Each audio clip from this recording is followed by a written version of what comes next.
ಶುದ್ಧ ಕುಡಿಯುವ ನೀರಿನ ಘಟಕಗಳ ಸಮೀಕ್ಷೆಗೆ ಬಿಬಿಎಂಪಿ ಮುಂದು.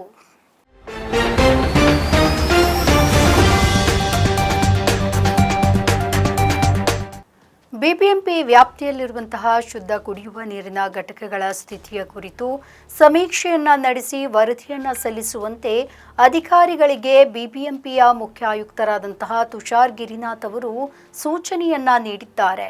ಪಾಲಿಕೆ ವ್ಯಾಪ್ತಿಯಲ್ಲಿ ವಿವಿಧ ವಿಷಯಗಳಿಗೆ ಸಂಬಂಧಿಸಿದಂತೆ ಸಭೆ ನಡೆದ ಬಳಿಕ ಸುದ್ದಿಗಾರರೊಂದಿಗೆ ಮಾತನಾಡಿದಂತಹ ಅವರು, ಪಾಲಿಕೆಯ 8 ವಲಯಗಳಲ್ಲಿ ಎಷ್ಟು ಶುದ್ಧ ಕುಡಿಯುವ ನೀರಿನ ಘಟಕಗಳಿದೆ, ಎಷ್ಟು ಸುಸ್ಥಿತಿಯಲ್ಲಿದೆ, ಎಷ್ಟು ಸ್ಥಗಿತವಾಗಿದೆ ಎನ್ನುವುದರ ಕುರಿತು ಸಮೀಕ್ಷೆಯನ್ನ ನಡೆಸಿ ವಾರದ ಒಳಗಾಗಿ ವರದಿಯನ್ನ ನೀಡಲು ಸೂಚಿಸಲಾಗಿದೆ ಅಂತ ಹೇಳಿದರು. ನಗರದಲ್ಲಿ ಶುದ್ಧ ಕುಡಿಯುವ ನೀರಿನ ಘಟಕಗಳಿಗೆ ಸಂಬಂಧಿಸಿದಂತೆ ಎಲ್ಲ ವಲಯಗಳಲ್ಲಿ ಟೆಂಡರ್ ಕರೆದು ಗುತ್ತಿಗೆದಾರರನ್ನ ನಿಯೋಜಿಸಿದ್ದು ಅವರ ಮೂಲಕ ಘಟಕಗಳನ್ನು ನಿರ್ವಹಣೆ ಮಾಡಲಾಗಿದೆ. ಈ ಸಂಬಂಧ ಎಲ್ಲ ಶುದ್ಧ ಕುಡಿಯುವ ನೀರಿನ ಘಟಕಗಳ ಸ್ಥಿತಿಗತಿಗಳ ಕುರಿತು ವರದಿಯನ್ನು ನೀಡಲು ಸೂಚಿಸಲಾಗಿದೆ.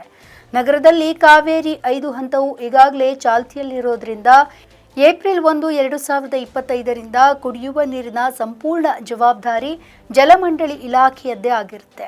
ಈ ಸಂಬಂಧ ಪಾಲಿಕೆಯ ಒಡೆತನದಲ್ಲಿದ್ದಂತಹ ಬೋರ್ವೆಲ್ಗಳನ್ನು ಹಸ್ತಾಂತರಿಸುವ ಸಂಬಂಧ ಜಲಮಂಡಳಿಗೆ ಈಗಾಗಲೇ ಪತ್ರವನ್ನು ಬರೆಯಲಾಗಿದೆ. ಅದರ ಜೊತೆಗೆ ಶುದ್ಧ ಕುಡಿಯುವ ನೀರಿನ ಘಟಕಗಳನ್ನು ಕೂಡ ಏಪ್ರಿಲ್ 1, 2025ರ ವೇಳೆಗೆ ಜಲಮಂಡಳಿಗೆ ಹಸ್ತಾಂತರಿಸಲಾಗುವುದು ಅಂತ ತಿಳಿಸಿದ್ದಾರೆ. ಕುಡಿಯುವ ನೀರಿನ ವಿಚಾರವನ್ನು ಇನ್ಮುಂದೆ ಸಂಪೂರ್ಣವಾಗಿ ಜಲಮಂಡಳಿಯೇ ನಿರ್ವಹಣೆ ಮಾಡಲಿದೆ.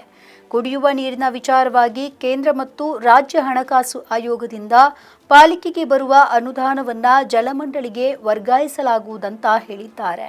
ಬಿಬಿಎಂಪಿ ವ್ಯಾಪ್ತಿಯಲ್ಲಿ ಆಸ್ತಿ ತೆರಿಗೆ ವ್ಯಾಪ್ತಿಯಿಂದ ಹೊರಗುಳಿದ ಹಾಗೆ ಇವರಿಗೆ ಖಾತೆಯನ್ನ ಮಾಡಿಸಿಕೊಳ್ಳದ ಆಸ್ತಿಗಳನ್ನು ಈಗ ಆಸ್ತಿ ತೆರಿಗೆ ವ್ಯಾಪ್ತಿಗೆ ತರಲಾಗುವುದು.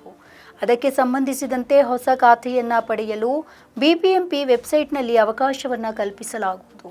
ಹೊಸದಾಗಿ ಖಾತೆಯನ್ನು ಪಡೆಯುವ ಸಂದರ್ಭದಲ್ಲಿಯೇ ತೆರಿಗೆಯನ್ನು ಪಾವತಿಸಿ ಆಸ್ತಿ ತೆರಿಗೆ ವ್ಯಾಪ್ತಿಗೆ ಬರಬಹುದಾಗಿದೆ. ಈಗಾಗಲೇ 10,000 ಆಸ್ತಿಗಳು ಖಾತಾವನ್ನು ಪಡೆದು ತೆರಿಗೆಯನ್ನು ಪಾವತಿಸಿದೆ ಅಂತ ತಿಳಿಸಿದ್ದಾರೆ. ನಮ್ಮ ಈ ವಿಡಿಯೋ ನಿಮಗೆ ಇಷ್ಟ ಆದಲ್ಲಿ ಲೈಕ್ ಮಾಡಿ, ಶೇರ್ ಮಾಡಿ, ಕಮೆಂಟ್ ಮಾಡಿ ಮತ್ತೆ ಸಬ್ಸ್ಕ್ರೈಬ್ ಮಾಡಿ.